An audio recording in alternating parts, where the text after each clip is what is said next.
Okay, this is page 2 of the scheduling notes, and section 1.1, it is the foreground background model. So as I ended page 1, I mentioned ISRs, and we're going to make use of those. So the super loop, so we got the super loop, and we've got interrupt service routines or handlers, whatever you want to call them. One of these is the foreground, and one of these is the background. And so which do you think is which?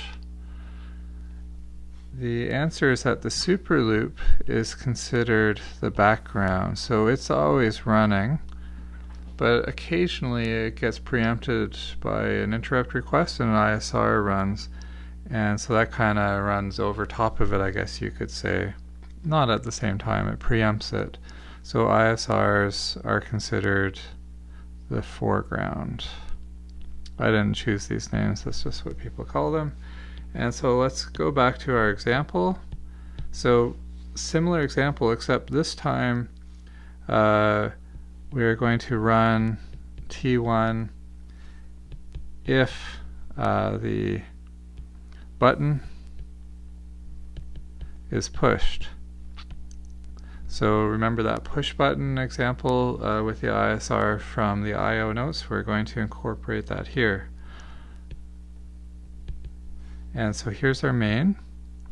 And so let's say at the top of the main, we're going to check to see if the button has been pushed. And if you look back at that code, the global variable was called button pushed, but that's too long to write in here. So just pushed.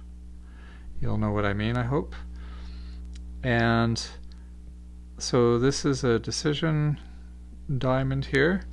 And if it's true, we're going to follow the arrow to the right. If it's false, we're just going to go through the bottom here. So if it's true, what we're going to do is we're going to run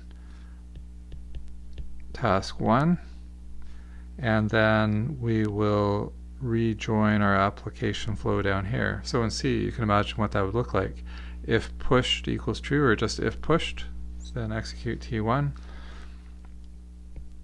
And in either case, after that if, we're going to run T2, and then T3, and then T2 again.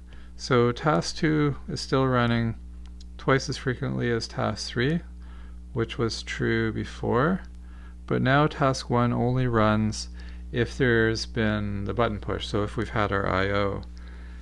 So this is our background loop, and then over here is the foreground. So we got a parallel flow diagram over here to the right. So this is the what should we call this? The push button ISR. So this is another entry point. So now we're getting some concurrency in our diagrams here, multiple control flows. And so if the ISR is run, if you look at it from the IO notes, we cleared the interrupt request and we set button push to true.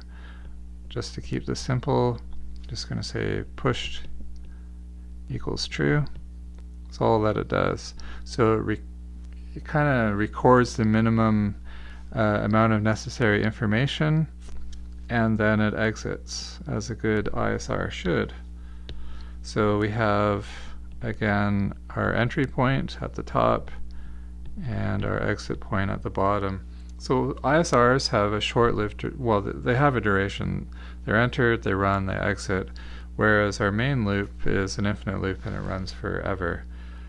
So what are the, I want blue here, what are the limitations to the foreground background model? So if you're building, say, the flight control software for an airplane, or some other kind of embedded system, what drawbacks does this have? One thing that is missing, so it can now respond to asynchronous events quickly, so that's good, but what it doesn't have is any concept of deadlines for task 2 and task 3, like how often should they run. Now you could say that task 2 is maybe twice as important as task 3 because it runs twice as often. I'm just going to say that it lacks priorities. Sorry, that's not what I wanted to say. It lacks deadlines, and that's important for real-time systems.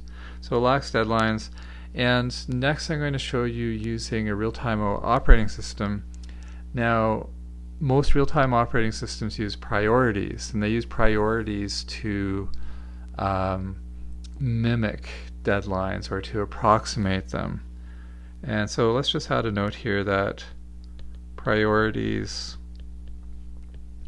can be used to approximate deadlines. Because real-time systems, they respond to events, they have deadlines. That's the natural way to express them. But most common real-time operating systems use fixed priority scheduling, so we're going to have to live with that.